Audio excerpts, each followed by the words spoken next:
I shall resign the presidency effective at noon tomorrow.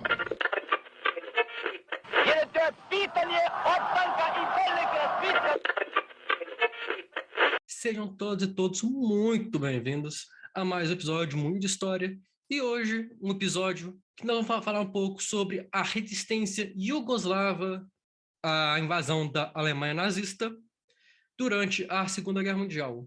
E esse episódio será dividido em 3 blocos. O primeiro, vou falar um pouco sobre a formação da Iugoslávia. O segundo bloco, eu vou falar sobre Josip Broz Tito, o líder dos partisãs da resistência armada à Alemanha nazista. E o terceiro bloco, eu vou falar da resistência em si. Então, venha comigo e vamos conhecer um pouco mais sobre a questão da Iugoslávia e da resistência aos invasores. Bom, a Iugoslávia surge com a queda da Áustria-Hungria.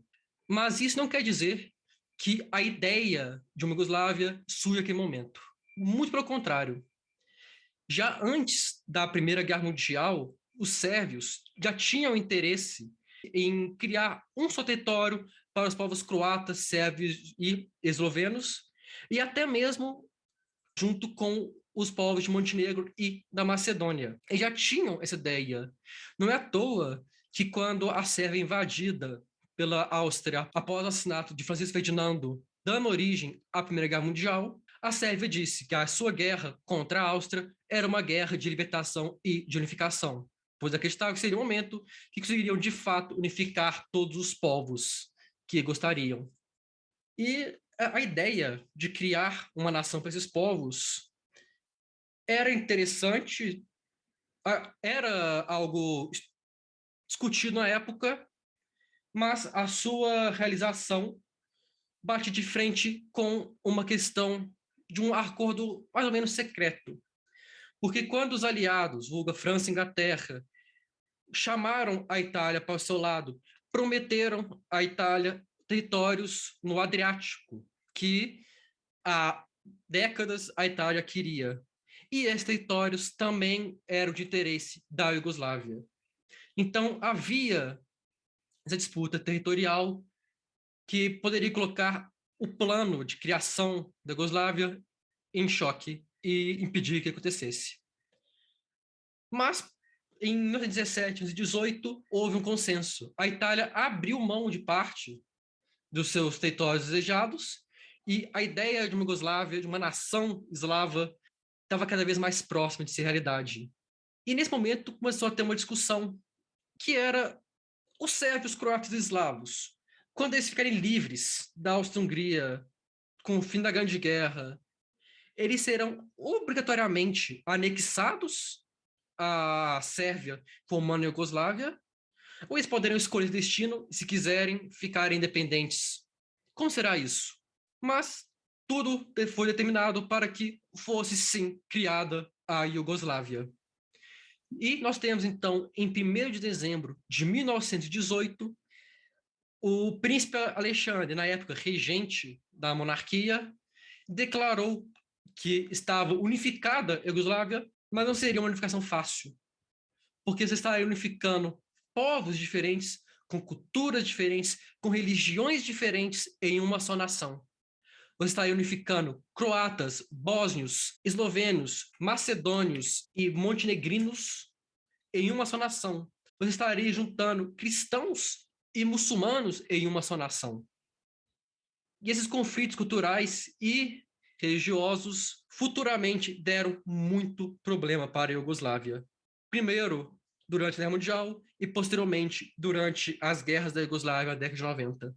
Mas o fato é que, em 2018, uma Iugoslávia surgiu. Mas por quanto tempo será que ela existiria? Porque, como todos nós sabemos, a Alemanha passou a ter como líder o Adolf Hitler, o ditador nazista. E o Hitler passou a buscar expandir a Alemanha militarmente e territorialmente. Primeiro, anexando a Áustria pelo Anschluss, depois anexando parte da Tchecoslováquia, uma região chamada dos Sudetos, pelo Acordo de Munique, que foi um acordo, inclusive, assinado pela Inglaterra e pela França, que deram para Hitler território, em troca Hitler não mais anexaria nenhum outro país ou território. Mas, obviamente, eles foram enganados, ou, no mínimo, sabiam que não aconteceria e queriam tempo para se preparar.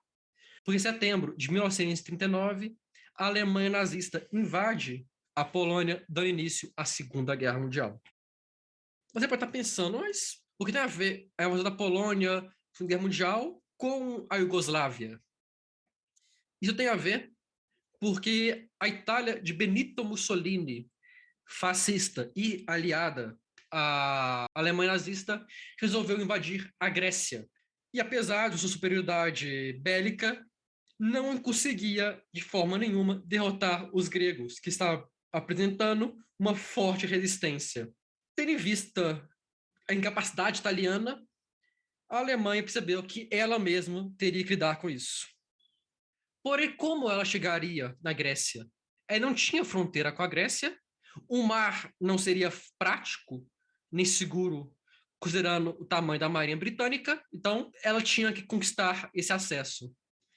Para isso, a Iugoslávia foi convidada a fazer parte do eixo. E o regente, príncipe Paulo, aceita esse acordo, mas ele não imaginava que essa ação teria consequências gigantescas. E essa consequência foi tão grande que a comunidade militar e civil se uniu e no dia 27 de março de 41 deram um golpe de Estado. O príncipe Paulo foi obrigado a renunciar seu cargo e Pedro assume o trono como Pedro II aos 17 anos. Sobrou então para a Alemanha nazista a guerra. Por isso, em 6 de abril de 1941, a Alemanha nazista declara guerra e invade a Iugoslávia, e menos de 3 semanas depois, a Iugoslávia estava derrotada e dividida em territórios entre os países do eixo, e o território que continuou pertencendo à Iugoslávia passou a ser um regime fantoche da Alemanha nazista.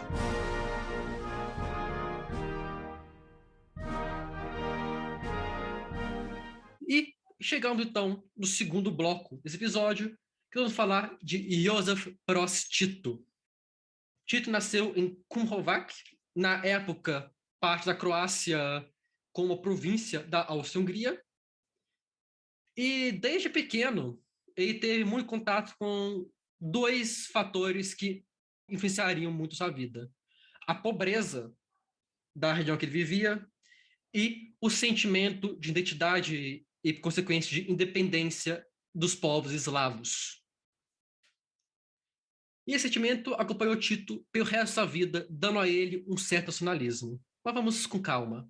Na sua infância, Tito era levado para trabalhar com seu pai no campo, como era comum em famílias que viviam em fazendas, mas sempre arranjava uma forma de fugir do trabalho braçal para a escola. Então, ao contrário do comum, que é fugir da escola, ele fugia para a escola, mesmo apesar de ter dias que não conseguia fugir e era obrigado a trabalhar e faltando a escola, ele se mostrava ainda um aluno dedicado e extremamente inteligente, se destacando como estudante. Mas, para a tristeza do jovem Tito, aos 12 anos, seu pai o retira da escola para que ele fosse trabalhar no campo com ele, seguindo a tradição da família. Isso não durou muito tempo, porque o Tito mostrava os interesses, mostrava insatisfação com a situação. Por isso, seu pai e seu tio o liberaram para buscar um emprego. E ele parte para as grandes cidades da Áustria-Hungria buscando trabalhar. E é nesse momento, dos meus trabalhos, que ele passa a ter contato com a questão operária e um pouco a questão do socialismo e comunismo. Ele apenas retorna à sua casa quando assume a maioridade, pois ele era obrigado a servir no exército. E, sendo assim, ele entra para o 25º Regimento de Tomobran, que era um regimento militar da Áustria-Hungria composto apenas de croatas. E assim como na escola, no exército, ele também se destacou como militar inteligente e educado. Enquanto militar, ele lutou pela Áustria-Hungria contra as tropas da Rússia. E na Páscoa de 1915, ele foi gravemente ferido com um golpe de faca no peito, uma situação que o colocava em um risco imenso de morte, sendo então capturado e levado para o hospital, onde, por uma situação quase milagrosa, ele consegue resistir ao ferimento e ao tifo que ele pega no hospital, e totalmente curado, ele é levado então para um campo prisioneiro. E no campo ele assumiu o papel, ou assumiu a liderança da mão de obra dos prisioneiros. Basicamente, ele comandaria as obras feitas pelos prisioneiros. E nesse momento, ele mostrou duas características interessantes dele. A primeira, que ele sempre lutou para tentar melhorar a qualidade de vida dos prisioneiros, começando com os russos, denunciando a Cruz Vermelha que os suprimentos enviados aos prisioneiros eram roubados pelos guardas russos. E uma outra característica é que ele se recusava a punir os prisioneiros recém-chegados que estavam famintos e fracos, sendo ele punido no lugar. Ainda na prisão de guerra, ele ouviu sobre a organização dos bolcheviques. Ele foge na primeira vez desse campo de prisioneiro, é capturado, levado para outro campo prisioneiro, onde, ainda incentivado por esse movimento bolchevique socialista, foge novamente. E dessa vez ele se reúne com a Guarda Vermelha e passa a lutar na Rússia. Ele apenas retorna à sua terra natal com o fim da Primeira Guerra Mundial. E, no caso, ele não retorna mais à Áustria-Hungria ou à Croácia, e sim ao reino da Iugoslávia. E, nesse contexto, era comum que o governo desse terra, era comum o governo desse terras para algumas pessoas que retornassem ao país para pudessem cultivar e ajudar a desenvolver a economia do país. Mas Tito recusou, porque ele acreditava que não era mais um agricultor como seu pai ou como anos atrás. Ele era sim um operário. E por trabalhar em uma indústria, ele passou a ser automaticamente filiado ao Partido Social Democrata. E por uma ironia do destino, posso assim dizer, o Partido Social Democrata foi integrado ao Partido Comunista da Iugoslávia. Então, o Tito passou a ser um membro do Partido Comunista, se aproximando ainda mais do comunismo. Se aproximou tanto que passou a ser militante das causas comunistas e socialistas. Em um contexto de instabilidade política da Iugoslávia, esse movimento socialista não era bem visto.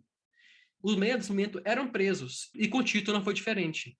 Ele foi preso e passou cerca de 5, 6 anos na prisão. Curiosamente, o que era para incentivar o socialismo, enfraquecer esse movimento, o fortaleceu. Porque é na prisão que Tito tem mais contato com o socialismo por meio de outros pioneiros, estuda e se aprofunda ainda mais na ideologia socialista marxista. Ele sai da prisão em 34 e passa a viver em Viena com sua família, e para isso ele era financiado pelo Comintern, que pagava todas as suas contas. Mas a vida de Tito mudaria drasticamente com a invasão da Iugoslávia. Tito passa, então, a liderar, graças aos seus conhecimentos militares que adquiriu na União Soviética e na Áustria-Hungria quanto soldado, a liderar um movimento de resistência que ganha o nome de partisãos. Chegamos, então, no terceiro e último bloco desse podcast. Mas antes de falarmos em si do movimento, eu quero falar sobre os dois movimentos de guerrilha que passaram a existir na Iugoslávia. O primeiro é chamado de Chetniks, que eram movimentos de rebeldes ultranacionalistas sérvios e nacionalistas pró-monarquia, que passaram a atuar no território ocupado da Iugoslávia de uma forma curiosa, porque atuavam combatendo tanto o eixo, porque eles eram contra a invasão do eixo, mas também atuaram ajudando o eixo, combatendo os próprios partisãos. Eles também atuaram de uma forma horrível, que foi como agentes de limpeza étnica. Lembra que eu disse lá no começo que a Iugoslávia era um país culturalmente miscigenado, ou multicultural e multireligioso, então os Chetniks foram responsáveis por uma limpeza étnica durante a Segunda Guerra Mundial, onde milhares de muçulmanos e croatas foram assassinados. Estima-se que cerca de 50 a quase 70 mil croatas e bósnios foram assassinados, tanto pelos Chetniks, tanto pela Itália durante a Segunda Guerra Mundial. E, do outro lado, nós temos um movimento que eu vou falar mais aqui, que vou ver mais aqui, que é os partisans, o grupo de resistência armada comunista liderado por Joseph Broz Tito. Apesar de ter sido um movimento grande e de extrema importância para a história da Iugoslávia e, na minha opinião, até mesmo para a história mundial, o movimento não cresceu, o movimento não surgiu forte. Pelo contrário, inicialmente, Tito tinha que liderar os seus rebeldes em uma guerra de guerrilha, pois ele não tinha organização, contingente e armamento suficiente para um conflito em larga escala. Mas nem tudo está perdido, porque com uma certa organização, Tito consegue criar em dezembro de 41, a primeira brigada proletária. E vale ressaltar nesse momento que havia uma rígida disciplina nos partisãs. Apesar de serem rebeldes, apesar de serem guerrilheiros, de serem revoltosos, de serem uma resistência, eles tinham uma série de rígidas regras. 3 regras interessantes para analisar é que qualquer tipo de saque, mesmo que pequeno, era proibido e o autor de qualquer saque poderia ser executado por isso. As mulheres eram bem-vindas ao movimento, tanto para atuarem atrás das linhas, tanto para atuarem na linha de frente, e a relação entre homens e mulheres deveria ser boa. Eram todos camaradas ali. Enquanto líder, Tito ganhou muito poder. Ele era o responsável geral por todas as grandes decisões do movimento, e isso não é à toa. Já está se preparando nesse momento para que, com o fim da guerra, que não sabia ainda quando aconteceria, mas que iria acontecer, assumisse, então, o governo de um novo país, de uma nova Iugoslávia. E o Tito conseguiu ainda, com toda a organização, manter a moral dos seus soldados e soldadas extremamente alta. Os rebeldes tinham uma moral alta, mas isso não é suficiente para o sucesso, pois eles acumulavam uma série de derrotas. As suas derrotas chegaram a um nível tão grande que eles tiveram que recuar de onde estavam, fazendo a chamada Longa Marcha, um momento no qual Tito e os seus fiéis soldados marcharam por mais de 100 dias, percorrendo cerca de 300 quilômetros até a atual Bósnia. É interessante ressaltar que, nesse momento, eles não tinham defesa antiaérea, então eles estavam vulneráveis a ataques da Força Aérea Alemã e Italiana, e eles não tinham apoio e proteção da Cruz Vermelha, pois não eram reconhecidos pela Cruz Vermelha. Então, eles não tinham hospitais, eles não tinham centro para tratar os feridos. Por isso, o número de feridos e mortos foi imenso. Ajuda a ilustrar um pouco uma ação que eu acho incrível dos partisãs, que é que eles tinham a regra que nenhum ferido faria para trás. Não importa a situação da pessoa, ela seria transportada junto com todos os rebeldes, junto com todos os guerrilheiros. No fim de 42, ou seja, 1 ano e meio mais ou menos, um pouco mais de 1 ano e meio de movimento, os rebeldes já contavam cerca de 80 mil voluntários. E a sua presença nos Balcãs, a sua presença na Iugoslávia, passou a chamar a atenção do próprio Hitler, que ordenou que o seu exército usasse de qualquer meio necessário para eliminar o movimento partisã e assassinar Tito, mas nunca conseguiram. Numa primeira tentativa, eles cercaram as tropas de Tito, apoiados por cerca de 20 mil chetniks, os ultranacionalistas, nós vimos agora há pouco, mas mesmo assim, Tito e seus homens e mulheres conseguiram encontrar os pontos mais fracos do cerco que estavam sofrendo, romperam o cerco e conseguiram fugir. E nesse movimento de fuga, de combate, eles eliminaram praticamente toda a existência do movimento Chetnik, porque os poucos homens que sobraram nesse movimento eram incapazes de exercer uma ameaça à Iugoslávia ou aos partisãos. Eu também quero chamar atenção para a Quinta Ofensiva Alemã, na qual 117 mil soldados do eixo enfrentaram um número muito menor de partisãs. E, novamente, Tito foi capaz de comandar os seus soldados, quebrar o cerco inimigo e retirar os feridos durante a sua fuga. Mas não foi barato. Estima-se que cerca de 30% dos soldados de Tito foram mortos nesse movimento. Mas essa questão gerou até mesmo elogios dos seus oponentes. O general alemão Luther disse, abre aspas, as forças comunistas, sob o comando de Tito, estão organizadas de maneira excelente, fecha aspas. Ou seja, até mesmo os seus grandes oponentes reconheciam o papel importante que Tito estava fazendo e como os partisãos eram, sim, uma ameaça. E não apenas os alemães, Tito chamou a atenção. Os próprios britânicos passaram a apoiar Tito e seus rebeldes numa situação curiosa, porque os aliados apoiavam também inicialmente os Chetniks, mas a partir do momento que os Chetniks estavam cada vez mais próximos da Alemanha, se recusando a combatê-la, os britânicos não pensaram duas vezes e romperam seu apoio. A situação para os partisãos melhorou muito em 1943, por dois motivos. O primeiro é que já tinham cerca de 300 mil pessoas combatendo o eixo ao lado de Tito. E o segundo ponto é que em 43 os aliados derrotam a Itália de Mussolini, permitindo que os rebeldes na Iugoslávia conquistassem territórios e armamentos das tropas rendidas. Mas apesar disso, Tito ainda tinha um receio. E esse receio não vinha do norte, não vinha da Alemanha nazista, e sim do leste, da União Soviética. Pois Tito estava vendo o que estava acontecendo no leste europeu, com o rolo compressor militar que estava sendo a União Soviética, derrotando a Alemanha nazista em várias batalhas, conquistando cada vez mais territórios.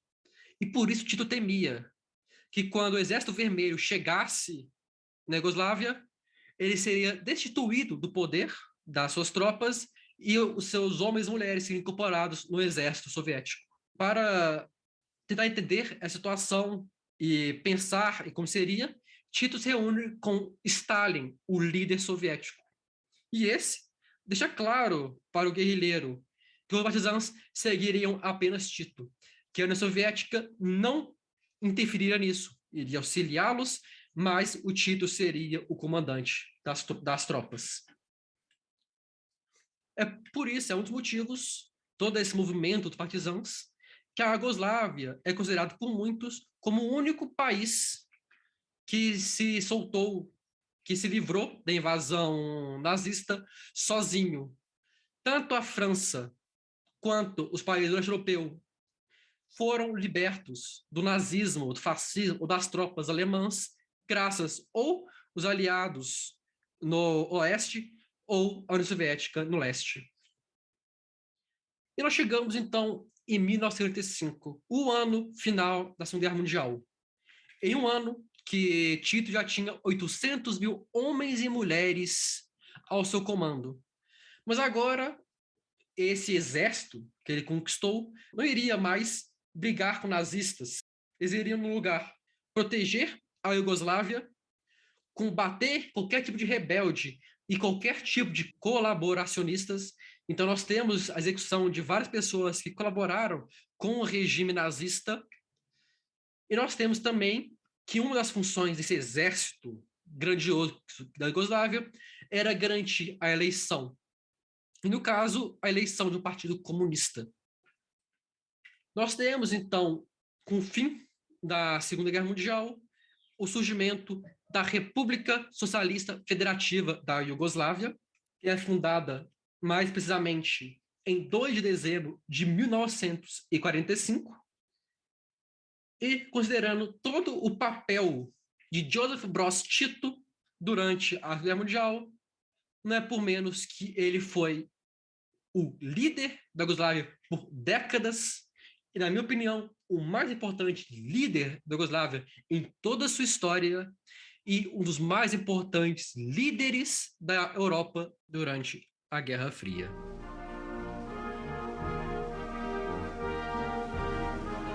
Eu quero agradecer a todo mundo que escutou até aqui, em especial Frederico França e Felipe Contreras, por financiar nosso podcast. Muito obrigado a vocês dois. Se você tem interesse e disponibilidade de nos financiar, nos procure no Catarse ou olhe o nosso Instagram, @Mundinho de História. Todos os dados para apoiar o Catarse estão lá. Com qualquer valor mensal, você ajuda a manter esse podcast no ar. Muito obrigado novamente a todos que escutaram até aqui. Espero que tenham gostado do episódio. Comentem qualquer dúvidas, elogios, críticas lá no post do Instagram. E nos vemos no próximo episódio.